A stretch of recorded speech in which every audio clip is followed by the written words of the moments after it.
The first time I heard about Black Hollow Woods, I was sitting at a bar, half drunk, listening to an old man talk about things people didn't want to hear.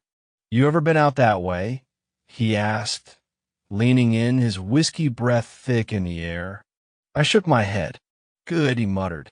"No one with sense goes near those trees. And if you do, don't follow the path." I should have listened. I work as a freelance journalist, specializing in obscure, forgotten stories. Missing persons cases, abandoned places, urban legends. I chase the weird, the disturbing, the unexplainable. When I first read about Daniel Carter, I knew I had a story. A 27-year-old hiker, Daniel had vanished in Black Hollow Woods 2 months prior. Search teams combed the area for weeks. No body, no gear, no tracks. It was like he had walked into the trees and simply ceased to exist. The strange part? His last known location was on a trail that didn't exist. I met Daniel's girlfriend, Sarah, a few days later. She looked exhausted, dark circles under her eyes, fingers shaking as she held her coffee. "I saw the trail myself," she insisted. "We were hiking one of the main routes. But then, out of nowhere, Daniel stopped and pointed to something off the main path." "What was it?" I asked. "A small dirt trail leading deeper into the trees." She swallowed. I remember telling him it wasn't on the map. He just laughed and said, "Maybe it's a shortcut." Her grip on the coffee cup tightened. But the weird thing was, it wasn't there before.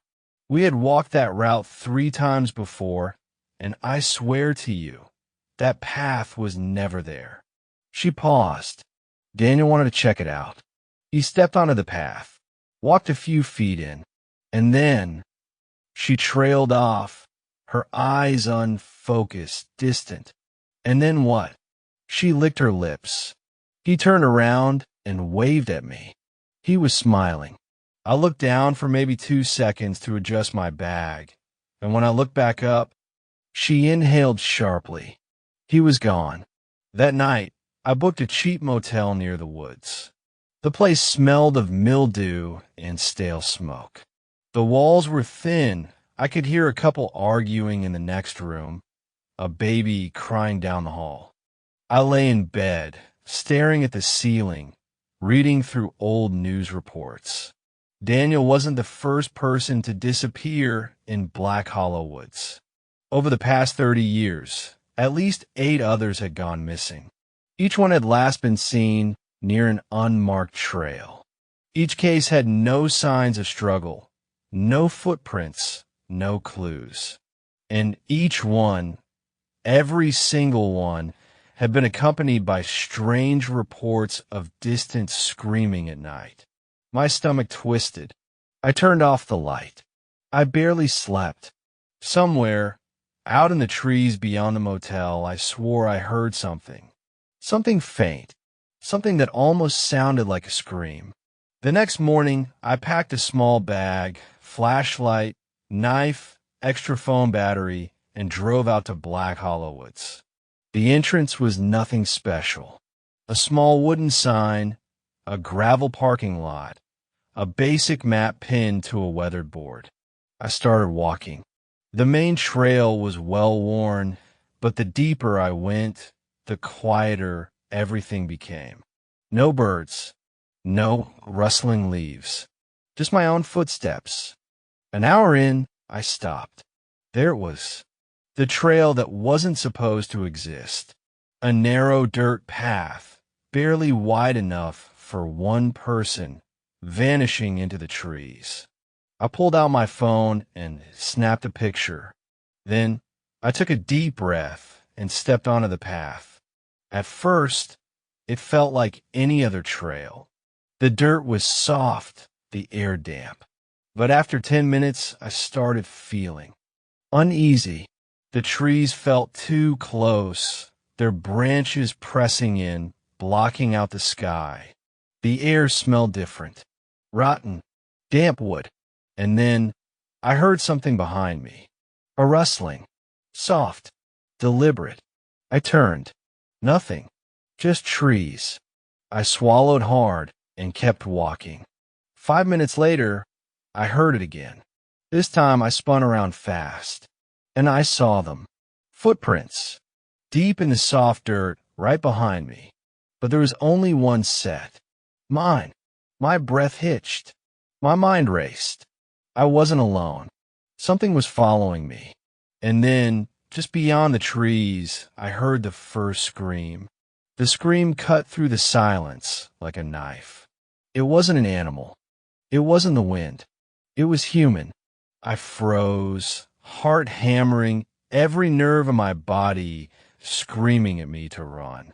But something held me in place, a morbid curiosity, a deep-rooted instinct to understand before I fled. The sound had come from deeper down the path. It was distant, but not distant enough. I swallowed hard, forcing my breath to steady. My phone was still in my hand. No service. I turned on the flashlight. The beam cut through the thick trees, illuminating the narrow path ahead. I should have turned back. I didn't. I kept walking. The path twisted and curved unnaturally, as if it wasn't made for people. The deeper I went, the stronger the smell became. Rotting wood, wet earth, something else, something metallic. I tried to stay calm, but every few feet, the feeling of being watched grew stronger. Then I noticed the first carving, a symbol etched into the bark of a tree, a spiral with sharp edges, almost like a crude eye. I ran my fingers over it. The grooves were deep, fresh, as if someone had carved it recently. I moved forward. Another tree, another carving. This one was different, a series of tally marks. 5. I glanced ahead. A few feet away, another tree. More tally marks. 10. My stomach twisted. My pulse pounded in my ears. I quickened my pace, counting as I passed. 15. 20. The numbers kept going, stretching down the path. I didn't stop until I reached the last one. 35. And below it, something different. Words, scratched into the bark with something sharp. I leaned in, my breath catching in my throat. Don't look back. A branch snapped behind me. I spun around. Nothing. Just trees. Just darkness. Just the sound of my own breath, coming faster now, harder to control. The words burned in my mind. Don't look back. I forced myself forward. Another scream, closer this time. I flinched, gripping my flashlight tighter. Something moved up ahead. I stopped, my stomach twisting. A shape just beyond the reach of my light. At first, I thought it was a person, but then it shifted. Too fast. Too wrong. The shape flickered, almost like it was glitching, like a bad signal on an old TV. Then it was gone. I stumbled backward, my foot catching on a root. I barely caught myself before hitting ground. My breathing was ragged, hands shaking. I wasn't alone. Something was here with me, and it was getting closer. I kept walking, forcing one foot in front of the other. The carvings on the trees became more frequent. The symbols more distorted. The tally marks had stopped. Now it was just words, some scratched deep. Others rushed and frantic. He doesn't like the light. Keep moving. IT knows your name. He's right behind you. My legs trembled, but I pressed on. Then ahead of me, I saw it. A campsite. The tent was old, weather-beaten, half collapsed. The fire pit was cold, hadn't been used in days. A backpack lay nearby, partially unzipped. I knelt beside it, heart pounding. The contents were damp, covered in mildew. I pulled out a water bottle, a flashlight, a map, and then my blood turned to ice. A phone. Screen cracked. Battery dead. But the case, it was Daniel Carter's. I sucked in a sharp breath, my stomach twisting. My fingers trembled as I set the phone aside. That's when I noticed the notebook, half buried in the dirt near the tent. I picked it up, brushing off the grime. The pages were warped, stained with dampness and something else. Something dark.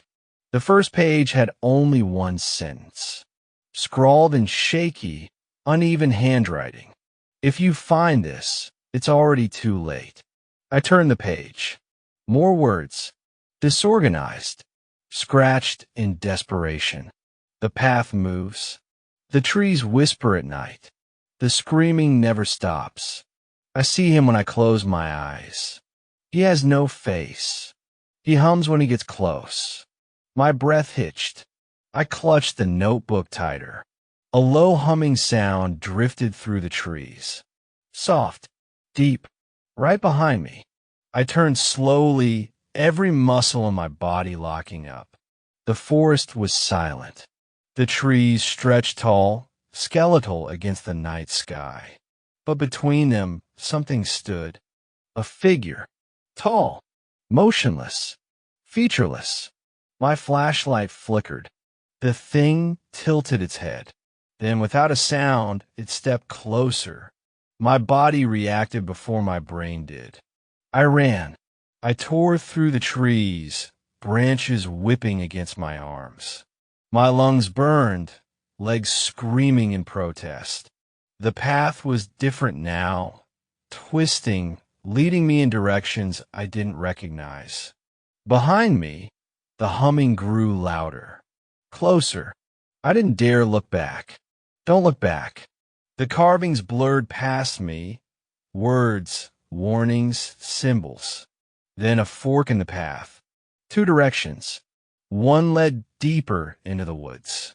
The other, I didn't know. I had seconds to decide. I chose blindly, sprinting left, praying it led somewhere, anywhere else. The humming stopped. Silence. Only my own breath, ragged and uneven. I risked a glance over my shoulder. Nothing. No figure. No movement. Had I lost it? A flicker of hope bloomed in my chest. Then, directly in front of me, the figure stepped out of the trees. I skidded to a stop, nearly collapsing. It stood just feet away, motionless, blocking the path. The humming started again, louder, lower, hungry, and then it moved. The humming grew louder. It wasn't coming from one place anymore. It was everywhere. I felt it vibrating in my skull, seeping into my bones. My breath hitched as I backed away, my flashlight trembling in my grip. The figure ahead of me stood perfectly still, tall, gaunt, wrong. It had no face, just smooth, pale skin where its features should be. And yet, I felt it watching me, waiting. Then it twitched, just the smallest motion, almost imperceptible. I ran. My feet pounded against the damp earth. The trees blurred past, their gnarled branches reaching for me like grasping fingers. I didn't think, didn't stop. I just moved. The humming followed, deep, pulsing, unnatural. I kept running until my lungs burned, until my legs threatened to give out, until the path ended. Dead end. A massive, rotting tree blocked the way. My stomach dropped. I spun around and froze. The figure was there. Not just one. Three. Standing in the shadows between the trees. Still. Watching. I couldn't move. I could barely breathe. Then, the middle one stepped forward. A jerking, unnatural motion, like a puppet with tangled strings. The moment it moved, something shifted in my head, like a sharp pressure behind my eyes. And then, I heard the whispering. Low, garbled, inside my skull. Dig. I shuddered. My hands trembled violently. The whisper came again. Closer this time. Dig. I sucked in a breath, my body locking up. I didn't realize what I was doing until it was too late. I had dropped to my knees, and I was digging. My fingers tore into the earth, nails caked with dirt. I didn't understand why I was doing it, only that I had to. The whispering surrounded me, twisting, urging. I clawed deeper, faster, until my fingers hit something solid, something wooden. My breath caught in my throat. I wiped the dirt away, revealing a small wooden box. Old, rotting, bound shut with rusted metal hinges. The whispers stopped. I hesitated, my pulse hammering. I knew I shouldn't open it, but my hands moved anyway. The lid creaked. Inside, a set of human teeth, not loose, still attached to a fragment of jawbone. I recoiled, gagging. Then a hand grabbed my wrist. A rotting, skeletal hand burst from the ground beneath me, its fingers locking around my arm. I screamed, kicking wildly, trying to tear myself free. The earth shifted. The ground collapsed beneath me. I was falling. Dirt swallowed me whole, the world above vanishing. I hit the ground hard, the breath knocked from my lungs. Darkness swallowed everything. For a moment, I just lay there, gasping. Then, something moved in the dark. I fumbled for my flashlight, my hands slick with sweat. The beam flickered weakly, casting shaky light around me. I was in some kind of underground chamber. The walls were lined with wooden coffins, hundreds of them, all rotting, all open, and they were empty. The air was thick with the stench of decay. My stomach churned. I scrambled to my feet, my entire body trembling. I wasn't alone. They were here, the figures from the woods, standing in the farthest corner, just beyond the light. Motionless, watching. Then one of them spoke, a voice that wasn't a voice. Deep, hollow, inside my skull. You shouldn't have come here. The figures stepped closer. The light hit them fully now, and I saw what I hadn't seen before. They weren't human. Their bodies were stretched and wrong. Their skin was thin, almost translucent. And their faces, there were no faces. Just hollow, gaping indentations where eyes and mouths should be.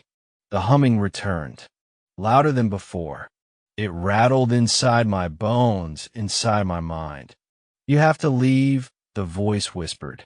I was shaking so hard I thought my legs might give out. My throat was dry. I forced out the words. Who are you? A long silence. Then, we are the hollow. My pulse pounded. My fingers dug into my arms. What do you want? I whispered. More silence. Then, slowly, one of them raised its hand. A single, long, bony finger pointed to something behind me. I turned, stomach twisting, and saw the wooden box again. Still open. Still filled with teeth. And now, something else was inside it. A photo. My photo. Of me.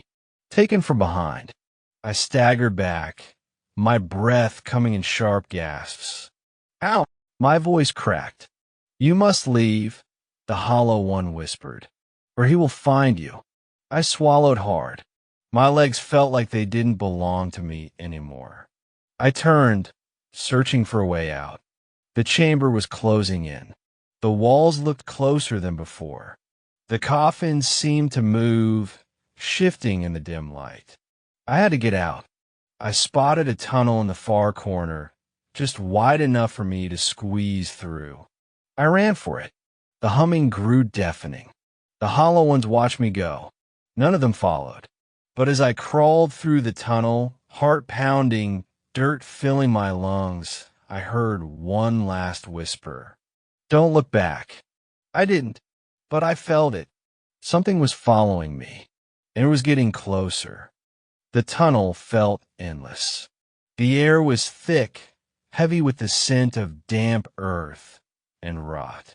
My breath came in ragged gasps as I crawled, pushing forward through the narrow passage. I didn't look back. I couldn't, because I felt it. Something right behind me. Not touching me. Not yet, but watching. I bit my lip hard enough to draw blood, forcing myself to keep moving. The tunnel seemed to tighten around me, the dirt shifting under my weight. And then something whispered my name, right against my ear. I froze. Cold fingers of terror clawed at my insides. I hadn't imagined it. It was real. Something knew my name. The air behind me shifted like something had just exhaled. I couldn't stop myself. I turned. There was nothing there, just darkness. And yet, I felt it. Something just beyond my vision. Something waiting. The dirt moved. A faint dragging sound echoed through the tunnel. My entire body screamed at me to move. I twisted back around, clawing my way forward with renewed desperation. My fingernails scraped against rough stone, my knees bruising against the uneven ground. The whispering started again. Not one voice. Hundreds. A chorus of breathy, broken murmurs seeping through the walls, pressing against my skull. I wasn't supposed to be here. I wasn't supposed to hear them. I was shaking so hard I could barely move. Then, a hand shot out from the darkness ahead of me. It wasn't a normal hand. It was too long, too thin. The fingers were bony, the skin stretched tight and gray, like something long dead. And it grabbed my ankle. I screamed, kicking wildly. My boot connected with something solid, but the grip didn't loosen. It was pulling me backward, back into the dark. No, and oh, I thrashed, panic surging through me like fire. My nails tore at the dirt walls, grasping for anything to hold on to. Then a sharp crack. The tunnel shifted. The walls collapsed. The hand let go, and I was falling. I hit the ground hard, the impact rattling my teeth. I gasped, blinking against the suffocating dark. I wasn't in the tunnel anymore. I was in a pit. The air stank, a thick, sour rot that clung to my skin. My hands brushed against something soft, something wet. My stomach twisted. I didn't want to know what it was. I fumbled for my flashlight, my fingers shaking so violently I almost dropped it. The beam flickered, and I saw them.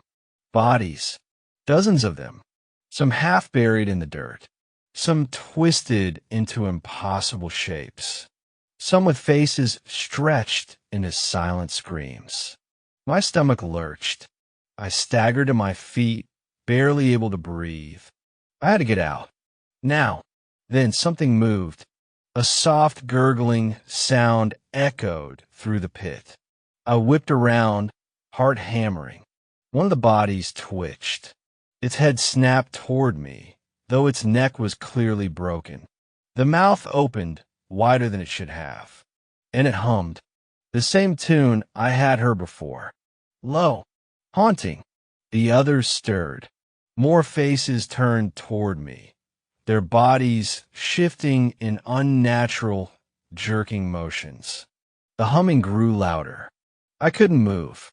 Then, all at once, they started crawling toward me. I ran. I didn't think, I just ran. I scrambled up the steep incline of the pit, dirt crumbling beneath my feet. The humming never stopped. It followed me, growing more dissonant, more unnatural. I could hear the wet slaps of hands and feet against the ground, the sickening sound of bones grinding together. I reached the top. I didn't look back. I couldn't. I sprinted forward, deeper into the trees, my lungs burning with every ragged breath.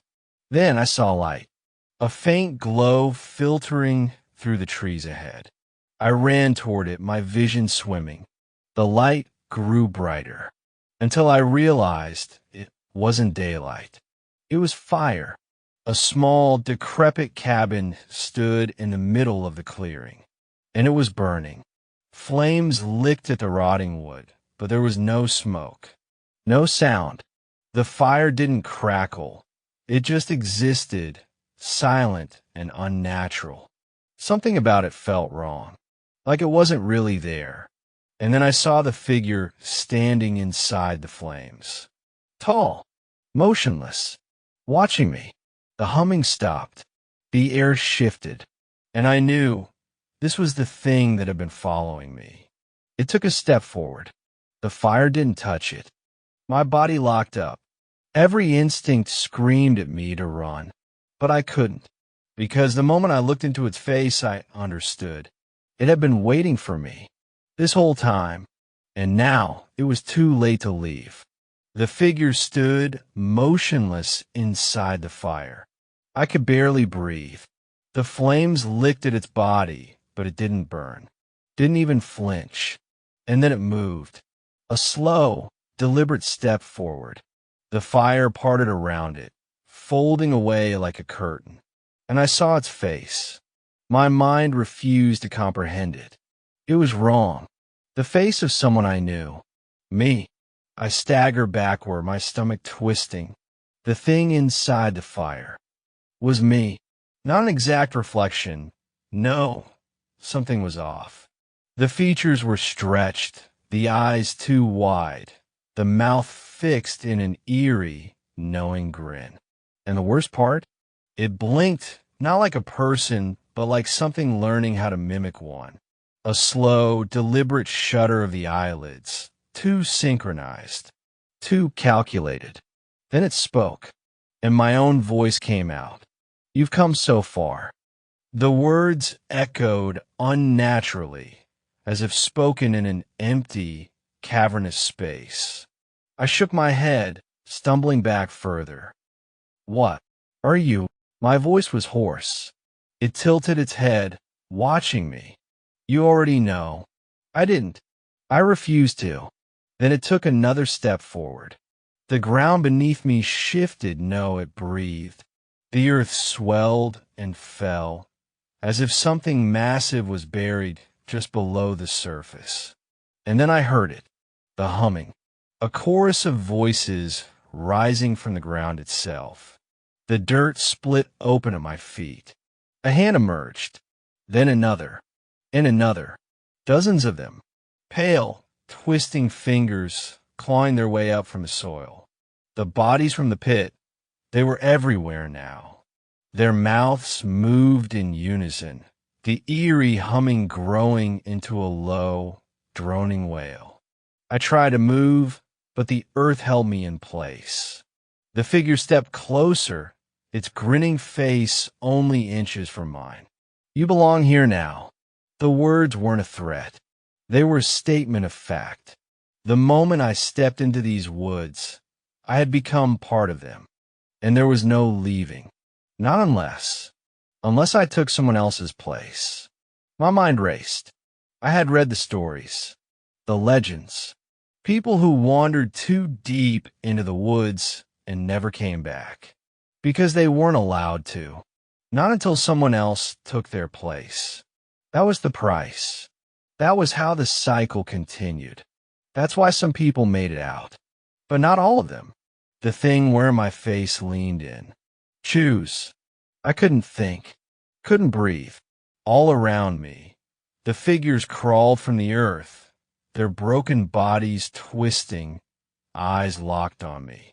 Waiting. I saw Luke's face in the crowd.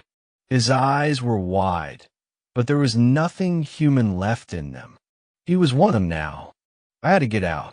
I had to choose. And then I heard something that didn't belong. A voice. A real one. Hello, is someone out here? My stomach dropped. A new voice, a man's voice. Someone else had wandered into the woods, and I wasn't alone anymore. The choice was right in front of me. I could leave, if I let him take my place. The thing in the fire smiled wider. It knew what I was thinking. and it was waiting for my answer.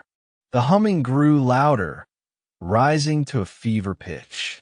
The figures closed in. I had seconds to decide. I turned toward the voice, my heart hammering. A young man stood just beyond the trees, flashlight flickering. He hadn't seen me yet. I could call for help, or I could stay silent. If I called out, he would run, and I would stay here forever. If I let him walk deeper into the woods, the forest would take him instead, and I would be free. I opened my mouth, and I made my choice. I never went back to those woods. I never spoke about what happened. But sometimes in the dead of night, I hear humming. Not from outside, not from a dream, from inside my own head. Like something is waiting, like something knows what I did. Because maybe I never really left at all.